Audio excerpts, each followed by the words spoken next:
صافی صاحب میرا خیال ہے یہیں سے آغاز کر لیتے ہیں. ایک تو یہ جو واقعہ ہوا ہے جس میں 27 جو ٹورسٹ ہیں وہ ہلاک ہوئے, ہمیں دلی افسوس ہے اس کا, اور اس کو ہم کنڈیم کرتے ہیں, اس کی مذمت کرتے ہیں, کہتے ہیں کہ انسانیت, کہیں بھی کوئی انسان قتل ہو, ہلاک ہو تو یقیناً اس کا افسوس ہوتا ہے, لیکن فوری طور پر پاکستان پر الزام دھر دینا بغیر ثبوتوں کے, اور پھر ان کا میڈیا جس قسم کی حرکتیں کرتا ہے, یہ اب ساری چیزیں دنیا سمجھ گئی ہے.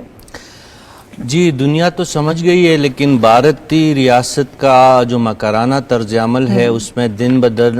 صفاقی ہمیں نظر آ رہی ہے. اور اب حالت یہ یہاں تک پہنچی ہے کہ کل انہوں نے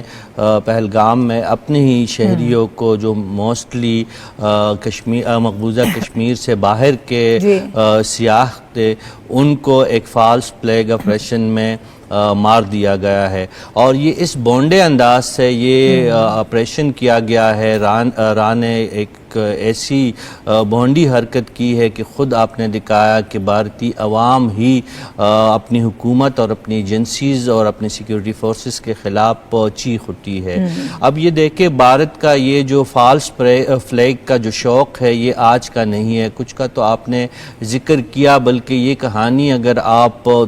ریسرچ اس پہ اگر کی جائے تو یہ 1971 سے سٹارٹ ہے, جب گنگا فالس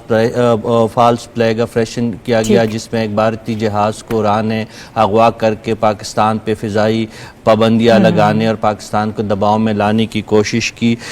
اس کے بعد پھر ہم نے دیکھا کہ بھارتی پارلیمنٹ پہ جو ڈرامہ رچایا گیا حملے کا 2001 میں, وہ بھی اس میں بھی اس کا مقصد یہی تھا کہ پاکستان پہ دباؤ بڑھایا جائے اور ایک جنگی ماحول جو ہے اس کو ہوا دی جائے. پھر 2016 میں پٹھان کوٹ پہ جو حملہ کروایا گیا, جو فالس